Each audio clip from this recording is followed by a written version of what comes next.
Fission Radio Show with your host, Lonnie Clark. We stand together and accept that we now live in a world transformed by Fukushima. Monday, Wednesday, and Friday from 8 a.m. to 9 a.m. Pacific Standard Time here on UCY.TV radio. We relentlessly engage every ear that listens. We expose and confront the complete lack of accountability for the nuclear industry. Consider social engineering programs who view our bodies, minds, and souls as assets on a balance sheet.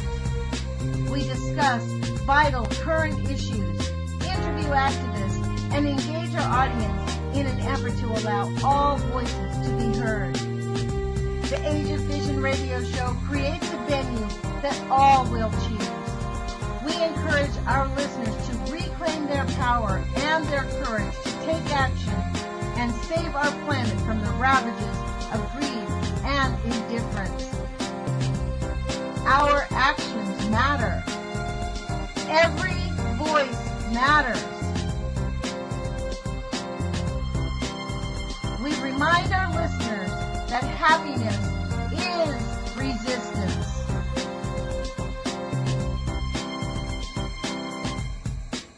Love is greater than fear.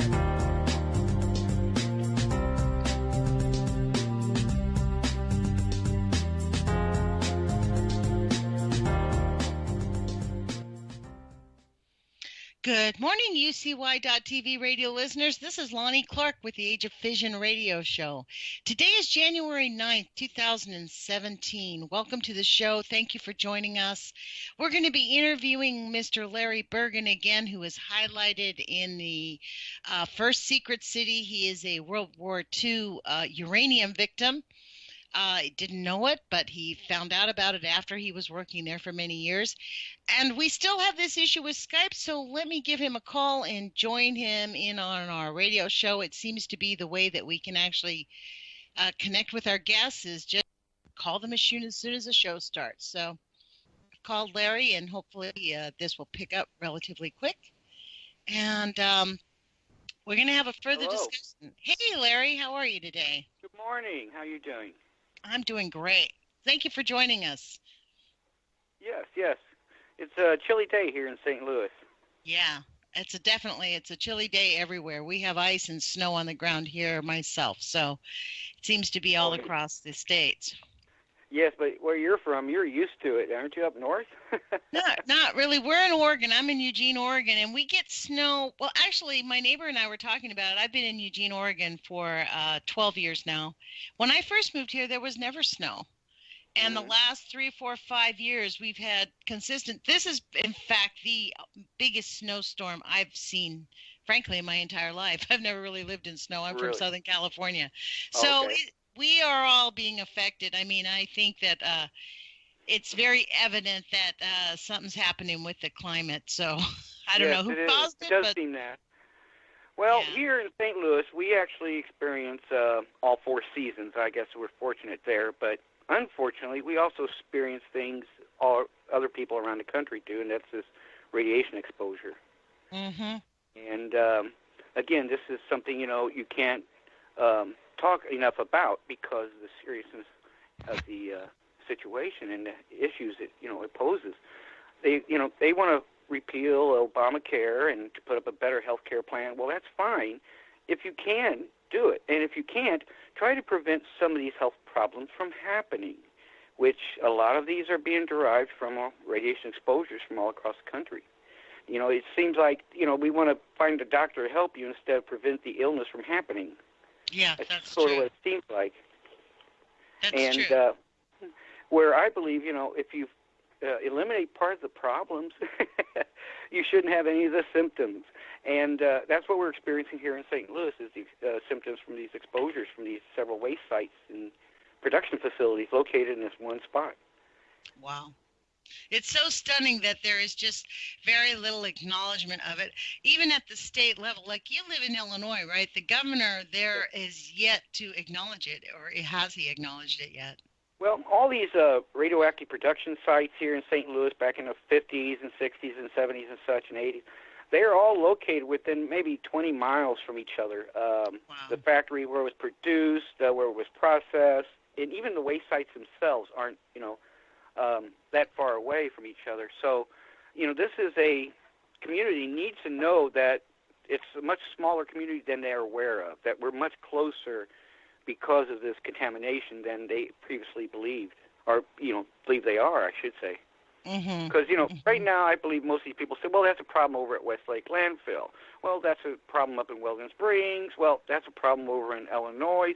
And after a while, a few of these people are going to say, there's an awful lot of problems popping up all across this area. Amen to that, brother, yeah. So maybe that will get them to the level of consciousness we hope we all hope they come to be aware of the situation and take action to correct it, if not prevent it from continuing. You know what I think it is, Larry, is we're Americans, and maybe we've all just been indoctrinated, but I think there's just this shock. It's like this, your little come to Jesus moment or the Scooby-Doo moment where you just we never in a million years would have dreamt that our government would have handled this uranium with such intense, gross negligence. And then continue a policy of straight denial. It just, for me still, it knocks me off my feet. It's easy to deny something you can't see, feel, or hear, something that's invisible. They could deny something invisible all day long, and they're backed by that invisibility. It's having people who come out and question that and take matters in their own hands in some cases. Get your own Geiger counter, walk across your own yard, make sure you and your neighbor's yards are safe. Maybe that's what it takes is people to be self-reliant instead of, expecting the government to come in to keep you safe from something that they don't want to admit they created.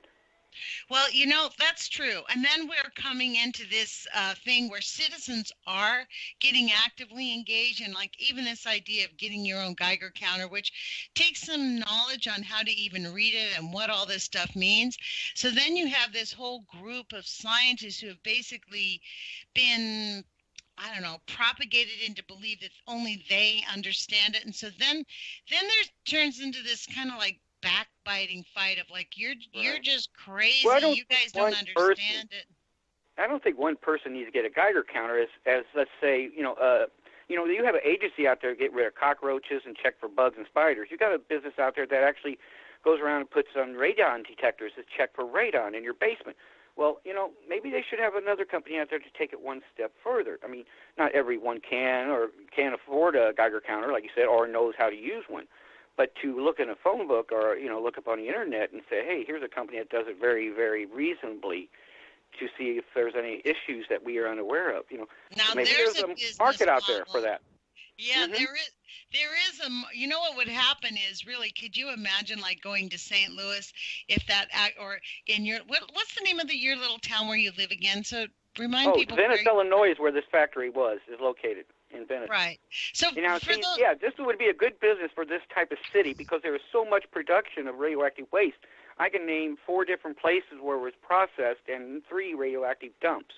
So having so much proliferation here in this one area would be a good place to start this business, where somewhere down rural where none of this ever happened, well, of course, a business like that wouldn't, thrive. But up here, being a radiation collector or, radon gas / radiation, inspection. That could be a new market, and one that should have been done by our government long ago. Never to even get to this point, but isn't that what the EPA was supposed to do? Actually, as we've seen, the EPA has failed miserably in its mission to protect the American people. Well, there you go. You can pick and choose what they have done right and for whom and where. And you can pick and choose different places where they have failed or haven't acquired the information they need to go further. And you can't blame an agency who wants to help you. It's like blaming a food pantry for not giving you enough food. Well, you ought to be grateful for what little you have. But when this agency, the EPA, is being controlled by a separate entity, that's a different situation. Now, that's like saying a food pantry here, well, they're not giving you enough food, more food because of their color or because of your religion or something of that nature. Now, that could be problematic. Now, with the EPA, are they being controlled like that? Are they on a leash? Are they being told who not to investigate and who to investigate? And that takes to a whole different level. And one I'm not willing to get into because that's a wide and deep rabbit hole. Yeah, you're right. I got to worry about these residents and these employees at this factory here and my family. So, to get to that level, I have to accomplish what I'm doing here first to see if there's any undue influence on the EPA to overlook and to undervalue their problems. I have to say it, Larry. I really appreciate your even-mindedness on all of this. It is really a breath of fresh air to see. I mean, in my view, your attitude is very American. You typify the American persona very much at the really what we hold up to be true American values. You're not willing to just throw everyone under the bus. I mean, I make these wide statements myself. Sometimes I'm so angry at the EPA, I do forget the good that they have done. So you are when right. You blame a factory for producing radioactive waste, well, you can't blame those employees. They may not even know, but people do because they processed it. And the ones who do know about it, they may be misled. So I've been in this before. I've been in this circle, in this group. I've been one of these employees who ran this radioactive metal and not aware of it. So I can see where that can happen. It's happened to me and my coworkers. So I look at everything from both sides of the mirror from since that day. It's almost a burden I carry because of that factory, because of my exposure, that I have to look at everything from a different standpoint. But again, the EPA can be helpful. That's the whole issue here. See, I'm always a glass half full. I have to find the good to come from this. I don't look at the bad they've done. That's the past. I want to try to see the good they can do, what can come from this. And so that's maybe where I get that level that she was speaking of. Thank you. Well, look, I want to remind, we're sitting here talking, I want to remind our listeners and maybe introduce you to some of our new listeners, people that might be listening to us for the first time. We're speaking with Larry Burgen from Venice, Illinois, who is at the tail end of a final, is it a litigation or a lawsuit, Larry? Workers' comp. A workers' comp suit where they are going to be the first people to ever receive workers' compensation due to radiation exposure. Do I have that correct? Now, factory's already been approved for a federal cancer fund for cancers caused by radiation through WWII. It's already been approved for over 22 cancers, and it's already paid out over $28 million to 188 families with cancer caused from exposure at this factory. This workers' comp will just take it to the next level and include cancers that's not on their list and illnesses that are attributed to it as well. So it's like a second door of compensation, of help and compensation for its employees. How many employees, how many people are actually involved in this litigation, in this thing? Well, the workers' comp, I had 150 people signed up at one time, but a third of them wasn't eligible. Their health problems couldn't be derived from or attributed to radiation, which in a way they're sort of lucky. And as my attorney told them, if anything should arise, though, in the future, please don't hesitate to come back, because the statute of limitations are for 25 years here in Illinois for workers' comp. Now, everything else, everything, lead, mercury, arsenic, you name it, it's only 3 years. But radiation is the only thing that's past that limit, and it's 25 years for exposure. And there's a reason for that. That's how long it takes for an exposure to rear its ugly head, so to speak, and do damage to your body, especially a full-grown adult, because your body is already metabolized to full adulthood. Your DNA isn't changing as much as it used to, so when you do get an exposure, and it does damage your chromosomes, it takes longer for it to develop a cancer or an illness derived from it, where a child or an infant or even a baby, much, much quicker and with much more deadly outcome. Well, this is really, what is the progress of your case right now? We're just waiting back for some evaluations from a physicist, and once those are done, it should be the beginning of this end for this long line of employees who are sick and ill because of this exposure. And including I'm hoping yourself, within the next, I'm hoping the next several months, if not weeks. And again, this is just another window of opportunity for help for these people who've been exposed. We're still working on trying to get help for those residents next door to this factory who were exposed to it as well. And as a lot of people may or may not be aware of, I've been a committeeman on behalf of these residents for the past 7 years, working to find documentation of their exposures and the cause from it. And as it sits right now, we have over 75 cancers in just 2 blocks next to this factory. And there's only 31 homes in those 2 blocks. And in total, we have 360 cancers in 6 blocks downwind from this factory, and there's only 180 homes. So it's almost 2.5 cancers per house for every house within a 6-block area downwind from this factory that processed this radioactive uranium and thorium.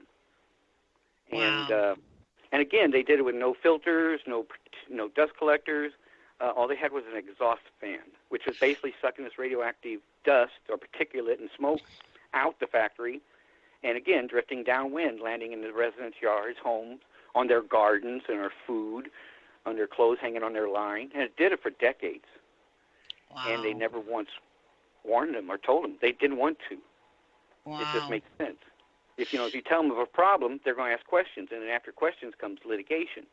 Well, they avoided all that by never letting the cat out of the bag, so to speak. They never let the residents know what they were producing or processing. Wow. We have an elementary school located 20 feet from this factory. 20 feet downwind, and 5 teachers and a principal died of cancer. And I wonder how many of those children, we don't keep track of the children that had cancers and issues and problems. We have no idea. Directly downwind, 20 feet. This 2 blocks is right east of the factory. And at the end of the 2 blocks, southwest, which is, the wind comes from the northwest, the southeast is where it blows. And that's where this school is located, this elementary school. And we've heard a lot of family members over the years tell us their children have respiratory problems. Wow. So, Larry, we're talking about the factory. Why don't you remind our listeners exactly what this factory did and what the exposure was? Well, this factory was built during the early stages of World War II. There's 2 small steel factories behind it. And what this building was built for was to assemble tanks for World War II. One of the steel factories produced the bottom half of the tank, and the other steel factory produced the top half, or the turret. And then they would both transport it over to our factory, where it was assembled and then shipped across the street to the Army depot and then off to war. Well, after the war ended, this factory was sold by the government to Dow Chemical. And during its heyday, back in the mid-'50s, they started processing uranium for Malacrot over in St. Louis, and they was processing or melting radioactive thorium for other customers. And the uranium process took place for over 4 years. They did it on a monthly basis. 1 day every month, they would run 20 billets of this uranium. And the reason they would wait an entire month was what was described as a cool-down period. You see, if they would have ran all this uranium in 1 week, well, that machine would have been so hot they could never have used it again. So to keep from that happening, they would run it 1 day, once a month, and to keep that accumulation from building up over time. Now, here's the thing. It still was just as radioactive. It just took longer to get there. If they had ran it all at one time, it would have been just as radioactive running it 1 day every month. The only difference is it took longer to get that level of radiation so people wouldn't notice or it wouldn't register. Now, did they use that machine for anything else, or was it just a dedicated machine to process It was a uranium? machine that we used to run aluminum and magnesium billets through. See, it was a giant press. It was a vertical press laying on its side.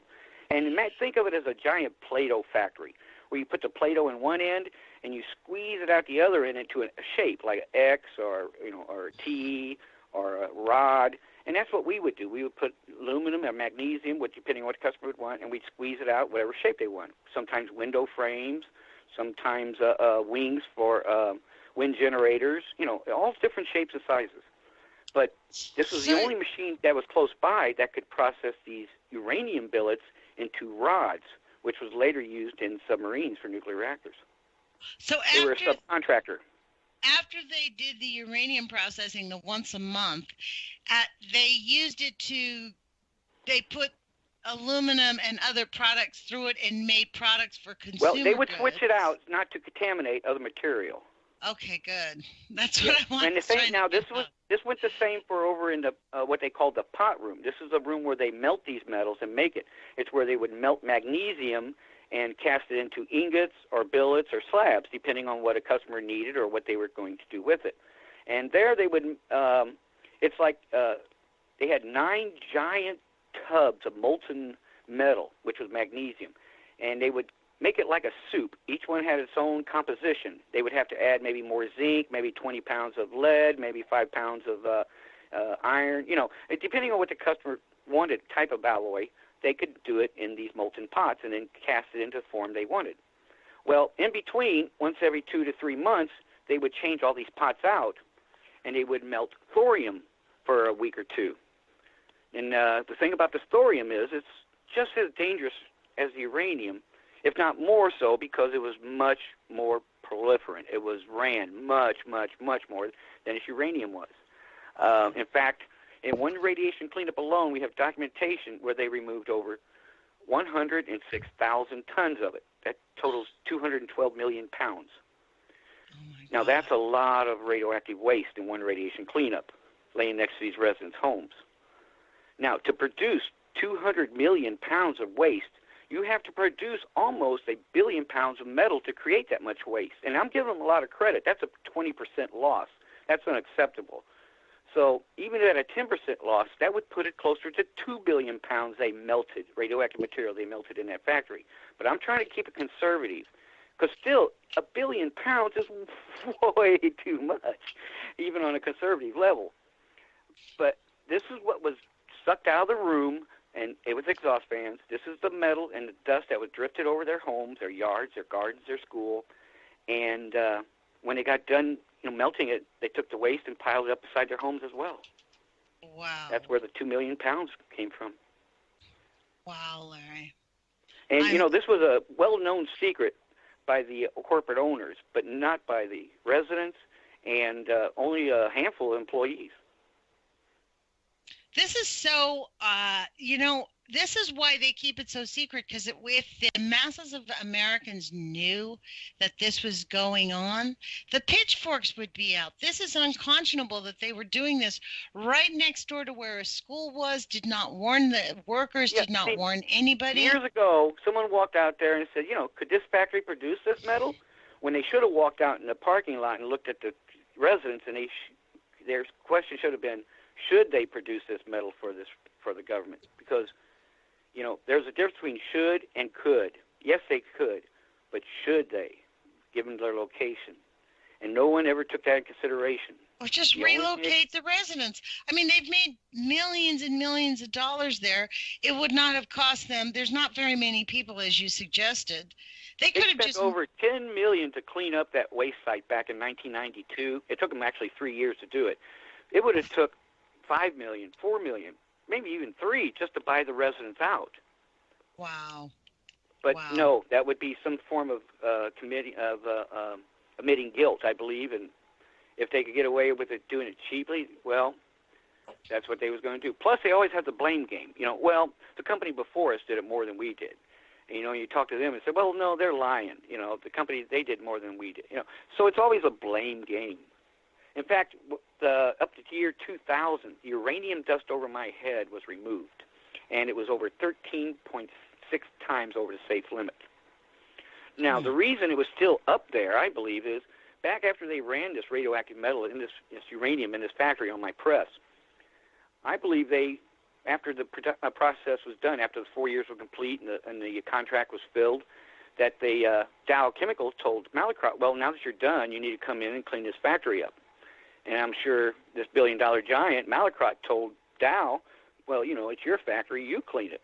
It's not in our contract. Well, this other billion-dollar giant, Dow, speaks back and says, well, it's your mess, you need to remove it. And, of course, they got in a fight over whose fault it was and who needs to remove it, and what happened between it was no one cleaned it up. No one was going to take credit for it. And that's why it was still up there in the year 2000, raining down on top of me and my coworkers, 2 of which have had children with wives who had birth defects, their children, and it just sort of speaks volumes once you go to that level of seeing the harm it's done. Wow. Well, this is the thing. I mean,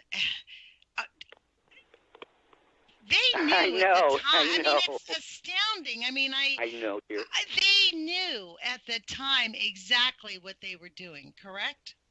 Absolutely. Documentation backs it up. There was no mistake about it. Wow. This is just dumbfounding. And amazingly, you only found out after you started getting sick, correct? Well, you're correct. See, 6 months after I started getting ill, this was in 2002, the company, and it's illness, I've never been sick in my life. I was 42 years old. I was never needed glasses. I was never, ever in a hospital for anything. I could kick 6 inches over my head. All the young guys at the factory were so jealous of me. And anyway, I started coming down with these strange illnesses. And I remember handing in my all my doctor's reports to my company because our insurance went through our company. So I never thought of it at the time, but there's where the confidentiality clause between patient and doctor was broken. You see, now here was a company who was paying my bills that may have been responsible for my injuries. And they knew in advance, by looking at my medical records, I believe, now this is all speculation to this point, of course, that they seen that I was acquiring radiation poisoning because of where I worked and the longevity of it. And because of this, they seen on horizon lawsuits coming up because of this. So to keep that from happening, they got rid of me and all my other coworkers and opened up under a new name and started their process all over again with new employees. Now, they laid off people who was there for 40 years. 40 years some of these men were there. They got rid of everyone. And with any compensation, they just got rid of everybody, or did they compensate? They put them out on strike. They gave them what's called a union-breaking contract, one that no one in their right mind would sign. And that's how they got rid of everyone. And I'm sad to say maybe I'm the litmus test that caused that to happen, because they was looking at the person who worked closest to this uranium with the more serious health problems springing up. And once they seen, sort of the writing on the wall that these people are going to figure this out, they got rid of us before we could. Hope we all go our separate ways and drift off into the wind. So let me ask you about this. That's a peculiar thing. You were saying you gave your medical records to your company? Like, you didn't go directly to your insurance company? Our insurance was through the company. Yeah, they paid for our insurance. Yep. But they paid for your insurance. But what about the HIPAA laws? Like, how could they have seen your records? Well, you have to turn your medical records in to them to get paid. What? And yes. That was intentional. That's not an accident. I believe they so, did that intentionally. I mean, they could find out if your patients have any past illnesses, history, HIV positive, anything. And that would change their attitude or their way they use you as an employee, if they, and even misuse that. And I believe that's what happened here. I was the litmus test. Once they seen these, in fact, I remember handing in one medical note to the company to be paid. It was a respiratory doctor. I was having respiratory problems. And I remember reading in the letter saying that we're unaware what his route of exposure is causing these problems. Now, when I read that, I'd never heard those words pertaining to me before, root of his exposure to cause these problems. I didn't quite understand what that meant. But I handed this letter in with the bill and everything to the company like every other employee did to get it paid. Now, I'm sure they had to make copies of these for their own records, but these could be misused as well. They could use them as an indicator saying, well, okay, we got some preliminary exposure ratings, looks like popping up here. What are we going to do about it? And they could sit around and, in these back rooms they do and say, okay, let's plan it this way. Let's get rid of the employees before they file any lawsuits, file bankruptcy, then they can't take a penny. And that's exactly what this company did. As soon as they got rid of us, they filed bankruptcy, and no longer can anyone sue them for anything whatsoever. Now, I'm sure they were still under obligation of the Price-Anderson Act as well. But I believe it was their gross negligence they was worried about was going to come back and bite them in the butt, because that's exactly what it was. Willful neglect for human health and safety. I'm sorry, but who? I want to know. Do you know what human being was making these decisions there? Well, when I was working there, it was a family business, and it was called the Barnes family. And the CEO is Chris Barnes. He's the owner of this factory now, and he was then. And he's the one that changed the name, and still there today. And I believe he's the one who, well, I'm almost certain, because he is the CEO, and his brothers and sisters are all COOs and underneath him. So he's the one who's on top on this, and he's the one who makes the final decision, I believe, on what happens as far as the business goes. Because they file their taxes as a family business. And so I looked that up before. That's how I know that. I'm aware. Has he ever apologized to any of the victims for the harm that he's caused? Oh, no. And I don't think he would, because, again, that would be an admission of guilt, which could come back to, haunt him later on down the road if he did that. So here's a person who has profited greatly. I imagine they're richer than God. Murdering people. No. He was a pizza parlor manager before his dad bought this factory for them. What? That's right. That's all he is, was a pizza parlor manager. And that's all he is still today. He just got lucky because his daddy bought him this factory, showed him what notes to sign and what letters to dot and T's to cross, and then handed it to him. But as I see it today, he's still nothing more than just a pizza parlor manager who's in way over his head, who thinks he runs a big corporation. He's like Dow and all the other corporations before them, but it's not. He's still that same pizza parlor manager he was years ago before he got to that factory. You know what, Larry? I have to say, of all you are, I think, are one of my favorite interviewees, because for me, you really are the epitome of what it means to be an American. Your attitude is so clear thinking. Your generosity towards people is amazing. I am just, if it was me, I would be spitting nails. But you're level-headed. I've been through that. I've been down that road, dear. I've been there, and it's not productive. It really isn't. It's more detrimental than anything else, but it does have its benefit, to blow off steam once in a while. Wow. And but I have a different ways of doing that now, which is more helpful. For instance, this owner of this factory who did this to me and my coworkers and to these residents, the only way I can find any kind of solace in all this is to be able to shut this factory down, to keep it from producing any more of this toxic waste. And I believe I found a way of doing that, and I'm in the process now of making that happen. Now, as you know, the Price-Anderson Act protects people with a radiation license. It keeps them from, it's more or less a cover clause for people who work with radioactive material, that they can't go to jail or lose everything they have.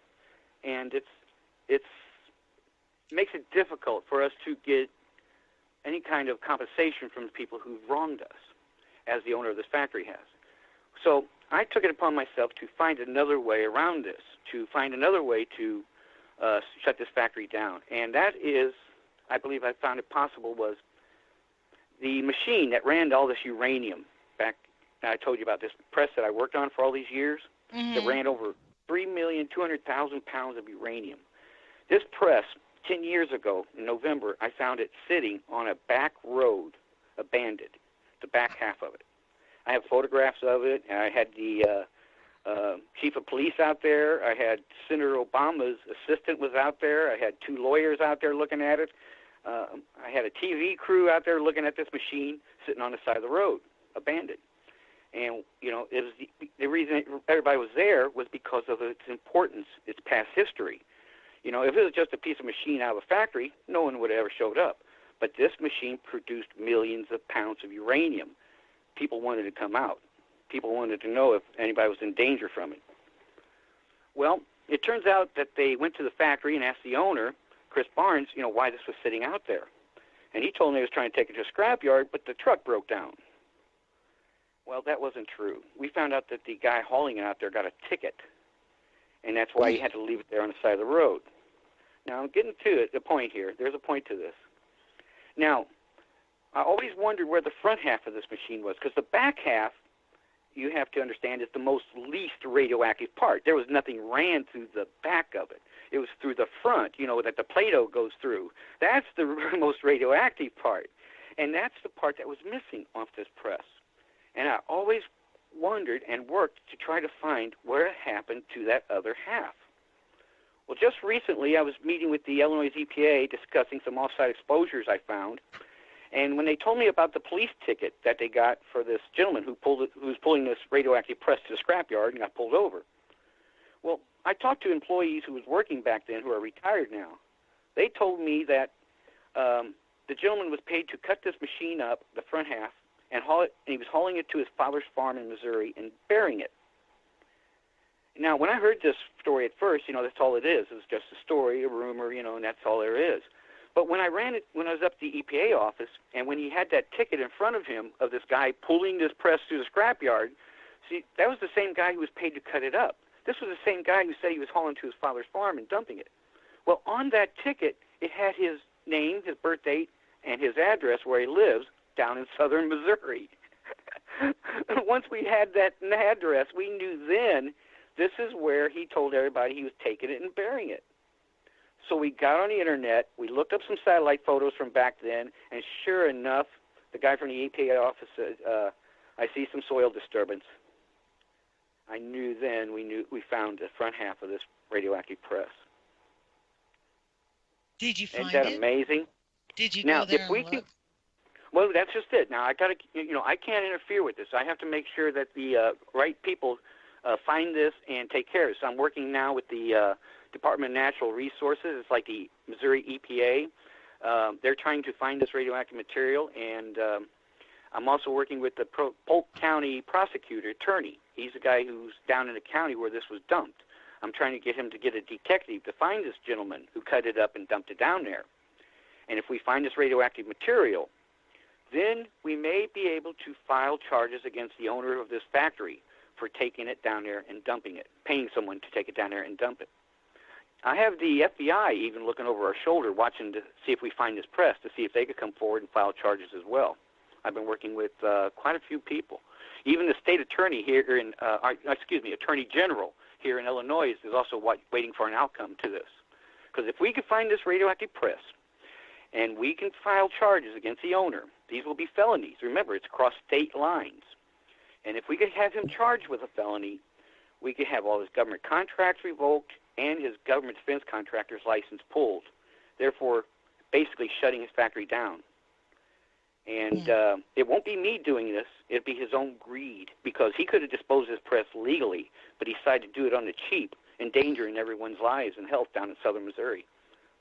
Well, doesn't he have a responsibility? Doesn't he have a legal responsibility to tell the government exactly where it's at and what the? I mean, we're talking about a uranium press. Here's the you thing. can't just throw it away like a Dixie cup, can you? The company that's there today does not have a radiation license. The company that is today is not covered under the Price-Anderson Act. The company that paid this guy to dump this is going to be held responsible. You see where I'm going here? So is this the company that paid him to dump it?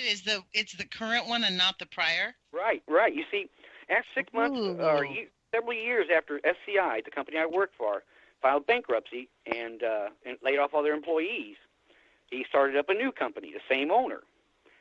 But this new company didn't have a radiation license. Wait a minute. They paid this guy to cut this worse. material. Wait a minute. They paid this guy to cut this material up and get rid of it. Now, they knew it was radioactive, but what they're going to come back and claim, well, this press belongs to SCI, and SCI is bankrupt. Well, SCI, you're right, the press did belong to SCI, and it is radioactive, but SCI did not commit the crime. The company there today is the one that cut it up and took it across state lines in secret and buried it in secret. They're the ones who committed a crime, and they're the ones that don't have a radiation license, making them the viable defendant. And that's why the county prosecutor I'm working with me now is trying to find this, and find this gentleman who took it down there and try to start this process in having it removed, placed somewhere safe, and then the litigation towards the owners. Is it the same owners? Is it the same people? Yep, it's the same guy. So again, plausible deniability will not apply because he was there when he was cleaning the uranium up from over the dust over the top of it. So he can't say he didn't know. And the other thing is, well, why would he take the back half to a junkyard but bury the other half? Well, the half that was radioactive and not know it was radioactive. See, there's so many ways this owner cannot excuse what he did. There's no excuse he has. He can't say he did not know. There's just too much documentation. And even though he'll try to blame it on the other company is the one that cut it up. The other company's employees were all gone, and it's the company that's there today that committed this crime. And that's why I believe they're liable, and the Price-Anderson Act won't protect them. And we have no idea where this piece of equipment is. Yes, we do. Like I said, we saw the aerial photos from the satellite photos. But, I mean, they haven't actually found it. I mean, they might have moved it since. No. In fact, we just got the prosecutor. I had to wait till after the New Year's because a lot of government agencies and law firms and things like that, they shut down for 2-3 weeks. So I had to wait till this week to speak with them in detail about this, the county prosecutor. And I had told him, I said, this is a win-win for your citizens in your county. Once we find this radioactive material, you guys will not have to spend a penny to remove it. The Department of Natural Resources will step in, and they'll be the ones responsible for removing it and putting it somewhere safer. And at the same time, they'll be collecting evidence for you to prosecute the owner of our factory. And then again, the DNR will also file lawsuits against the owners because they'll have to pay for the cleanup and for what they did. And again, I have the Attorney General up here in Illinois looking at them to file any kind of lawsuit, and the FBI may file a suit as well since this crossed state lines. And who knows, radioactive waste can be used by a lot of bad people nowadays for a lot of bad reasons. No kidding. That's why it's highly regulated. I mean, it's one that's of the why most I had their dangerous. attention. When I said, well, there's over 5 tons of radioactive material missing, I had their full attention. 5 tons? Oh, it's more than that. It's more like 10 tons of radioactive material. Yeah, that's how much is missing. Wait a minute. I'd never heard that one. Tell me how 5 tons of radioactive material went missing. How did that happen? Well, again, the back half of this press is this press is like the size of a small locomotive, okay? And you ever seen a hydraulic cylinder on a car jack? When you jack it up, you see that shiny cylinder come out of the top? Yeah. Okay? Well, lay it on its side and enlarge it. And that shiny cylinder is over 6 feet in diameter. It was bigger than I am tall. And that's how, and it would squeeze the steel or this aluminum and magnesium and this uranium through a die. And the press itself is gigantic. Like I said, it's the size of a small locomotive. And the half that they cut up and all the overhead work, the back half of the press was at least 5 tons, and the rest of the framework was at least another 5 tons. And he was back and forth. One of the employees working there at the time told me he would pull up, he would load his truck up in a trailer on the back of with the material, he would drive off, come back, load up more, drive off, come back, load up more, drive off, and over till it was gone. Oh, my gosh. It took him 6 months to cut it up with a cutting torch. It was so huge. Larry, doesn't this make you wonder how many other companies, I mean, where else around the country this might have happened? Like, this type of gross negligence, the complete 100% lack of accountability. Oh, it's reasonable to believe that this company isn't the first. Absolutely.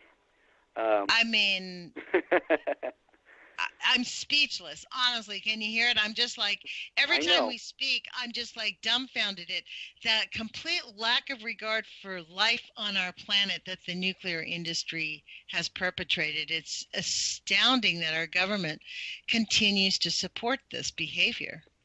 Well, this press, this radioactive press that's buried down there, we know where it's at. We know who put it there. In fact, the guy who actually took it and dumped it on his farm was in the courthouse last November paying a ticket. He got pulled over for a suspended license or illegal registration or something, and he was just right down the hallway from this county prosecutor 6 weeks ago. And I told him, I said, if I'd have got hold of you a month sooner, you could have walked down there, grabbed him by the shoulder, and said, hey, I need to talk to you. Where did you bury this? And we would be a lot farther. We've been a lot farther ahead today. Think about this guy's character, though. Think of this guy's character. He got pulled over in the first place. The truck was abandoned by the side of the road. Then he gets another ticket. Like, this guy is flagrant. I mean, illegally dumps a radioactive contaminated machine in his own. He may not have known it was. Remember, this owner may not have told him. He just may have paid him to do this. And again, that's, I have to assume this because, again, they didn't tell us we were being exposed. Why would I assume they'd tell this guy? Yeah, true that. That's true. Exactly. But thank you for given the fact that he did go bury it means, he had to be aware of something or suspicious. But at the same time, you'd have to look at his past history. What kind of person is he? Is he a down on his luck kind of person is what I was understood to believe by the people who used to talk to him inside the factory. They used to talk to him every day. That's why they knew he was taken to his father's farm. He told them that that's where he was taking it. And they said, he would come in, he'd be filthy, he'd be drunk half the time. No one seemed to notice or care. So I believe he may have been a down-on-his-luck person that the owner of the factory took advantage of to do this one dirty job. And then as soon as it was gone, so was he. What year was this done? What year was this? 2005. So by now, for sure, this man has some type of radioactive exposure. Well, you got to remember, he cut this thing up in small pieces with a cutting torch. He breathed in a lot of smoke, a lot of dust, and I'm sure a lot of the particulates that was still attached to this press from its production. Oh, my goodness. Do you think so? I honestly believe if they find him down there, the county prosecutor or the detectives find him, and they bring this question to him, where's it at? He has no loyalties to the owner of this factory, and I believe he would be more of a witness, more valuable as a witness against the owner of this factory than anything else. Even though we have witnesses that were in the factory that was watching him cut this up at the time, they're willing to step forward and also speak in front of the court if necessary. So not only do we have witnesses in the factory watching him cut it up, but if we get this gentleman to flip on the owner, let's say, I don't think that'd be any problem because, like I said, he may not even known it was radioactive. He may not have known he was poisoning his own farm. Might be the reason he has cancer today. I mean, we don't know the state of his medical condition. No. But still, I like to think the best of people until the evidence bears out the difference. But, as I understand it today, as I look at it today, he's a victim like I am. And, that's an now, interesting if he knowingly did this, well, he's still a victim, just like I am. Because, there's guys who melted this radioactive metal and who ran this through the machines. They were told it wasn't dangerous enough to harm them, even though it was radioactive. The owner could have told them the same thing. Well, you got to bury it's radioactive, but it won't hurt you. They told me one time you had to be allergic to it. I swear, that's exactly what they said. Yeah, that's exactly what they said. Your supervisor told you had to be allergic to radioactive When I was a young kid and I first started working there, someone told me that block of metal I was sitting on was radioactive. And I go, what are you talking about? He goes, yeah, that's thorium. So I asked the foreman later on that day, I go, is that radioactive? He goes, barely. He goes, it won't hurt you. And I go, you sure? He goes, yeah, you got to be allergic to it for it to actually bother you.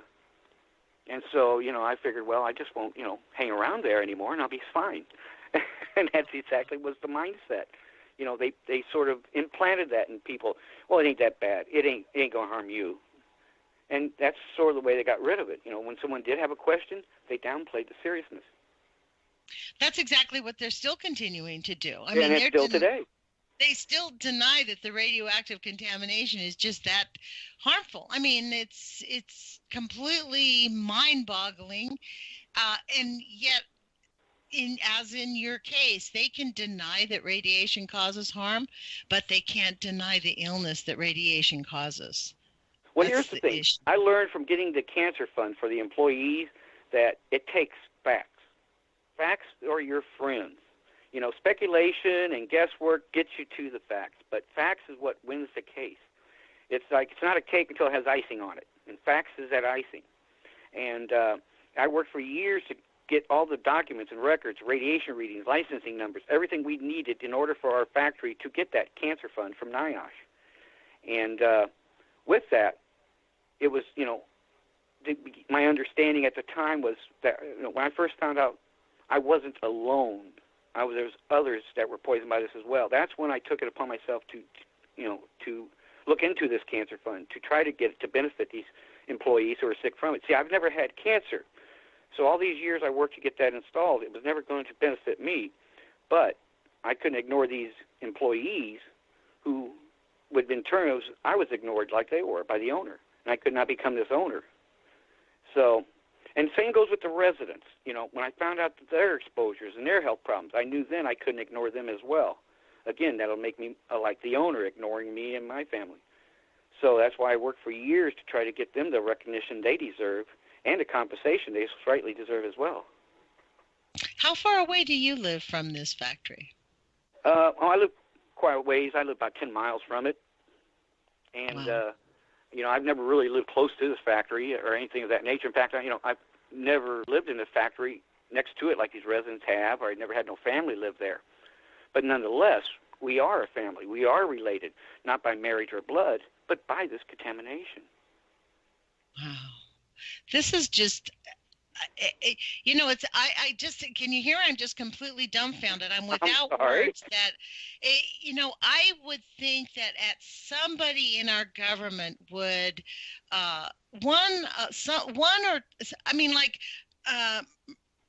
Senator Chappelle Nadal. Yeah, Nadal. Yeah, I know who you're talking about. I mean, she is the only elected official I have ever heard who stands up on the floor of the House of her government and says, these residents deserve compensation. They deserve acknowledgement that they're being harmed. I'm just dumbfounded that we have an entire... On December 6th, Ms. Chappelle Nadal wrote, "Shout out to the Caucasian man across the river in Illinois helping African Americans get the downwinder status compensation. You are a hero, sir." I wonder who she was talking about. Mr. Larry Burgen. Yeah, I'm the committee chairman on these residents in Venice. I'm the only white man on the committee, and they made me their chairman. This is both not only an honor but a great responsibility because they chose, by all forms, an outsider to represent them, someone who's never lived there, someone who's not even the same color as them, someone who doesn't return to church. But they trusted me enough to make me their committee chairman. And because of that, I take it very seriously what I do in trying to find them help and compensation. So you're telling me that this factory the reason they did this to this community and got away with it is because all these residents are poor and black. Wow. And that's how they got away with poisoning these people living next door. No one ever, they didn't have a voice in the community like most people do. Wow. They never even put signs up on the fence saying keep out or danger or radiation. If they did that, then they would have known. So they never, ever put any kind of warning on the fence of any type. Even still today, there's none on the fence. Yet they removed over 200 million pounds of radioactive waste off of it and an additional 7 million pounds of PCBs. Now, we didn't even get into that aspect, but it went from being a toxic waste site to a toxic stew. See, there was another 7 million pounds of PCBs there. It took 35 rail cars to remove it. Oh, my gosh. I know. Good God. I mean, and this is just one community that's attached to this. Just one community, yes. About 10 blocks.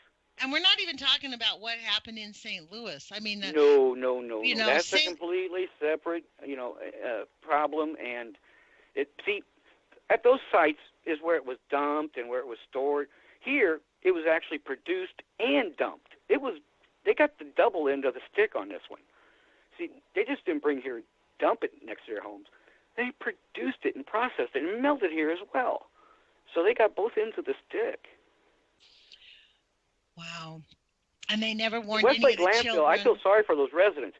But keep in mind, at least they had the sense of mind to bury it under tons of dirt.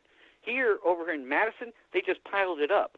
And you can see it in the photographs, a big, tall pile of this radioactive waste sitting above ground. The employees in affidavits said that it was as tall as a two-story house and over a football field long, this radioactive waste. And yes.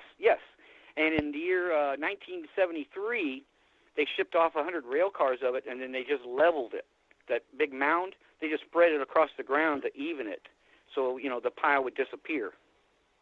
So on these 40 acres next to the residents' homes and down the street from the school, they didn't remove all the radioactive waste. They just got rid of the most toxic and then leveled all this other thorium dust out all across. Did they cover it up with concrete or anything at all? Nope.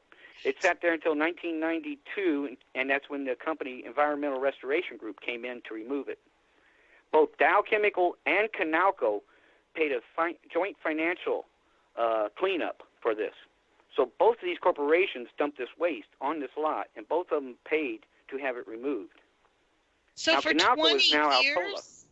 So for Yeah, it was 20 years after the fact. years, Later. people were exposed. I mean, the dust. Children were playing outside right next to uranium And dust. it was coming out of the exhaust stack, or the exhaust fans as well. And our government knew about this, or was this something that they weren't at all aware of it? Here's the thing. When they had the contractor clean this up, it was a private contractor. In other words, they didn't have to tell anybody anything they were doing. Now, when they got done with the radiation cleanup, they had to hand in all their records to the EPA. But the EPA don't go through them. They put it on a shelf and say thank you. That's the way it's done. I mean, no oversight whatsoever by the government. Now, when they removed the uranium dust, over my head, that was a different story. That was the government's metal. That was the uranium belongs to the government, and it's their responsibility. They had a public meeting. They had for all the residents. And they downplayed it as well.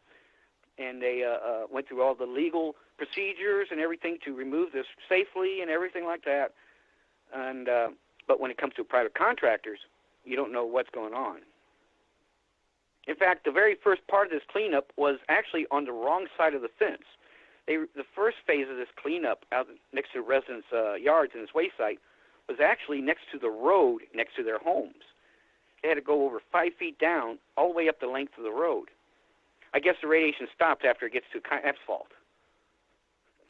But it's my understanding that there wasn't licensed, or their contract didn't tell them to go any farther than that point. They was only supposed to clean up the radiation on that site. So the very first phase of their cleanup was actually an off-site exposure next to the roadway, next to the residents' homes. And I was reading the documents, and they said they did it in such a way to not bear a burden upon the residents, so they did it as quickly as possible. They dug up all the radioactive waste and took it on the waste site and dumped it for later removal. Now, the thing is, why would they do this as quick as possible?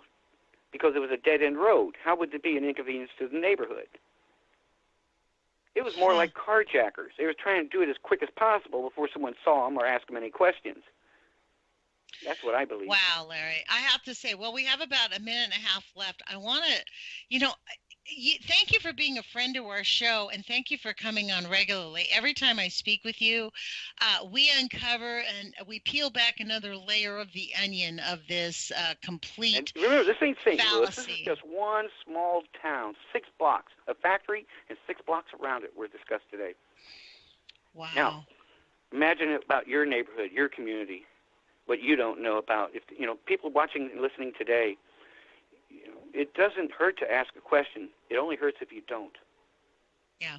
Well, I think I've shared with people what happened to me when I went and Googled on the EPA website, Redondo Beach toxic. It turns out it was, the reason I moved from California is I was being poisoned. And that's another story. We have about 45 minutes left. Oh, go right ahead. I want to thank you, Larry, for joining us. I hope you will come back and keep sharing this information and continue to share the progress that you're making on your case. We have about 30 seconds left. So do I. I'd love to be able to make progress and share it with you.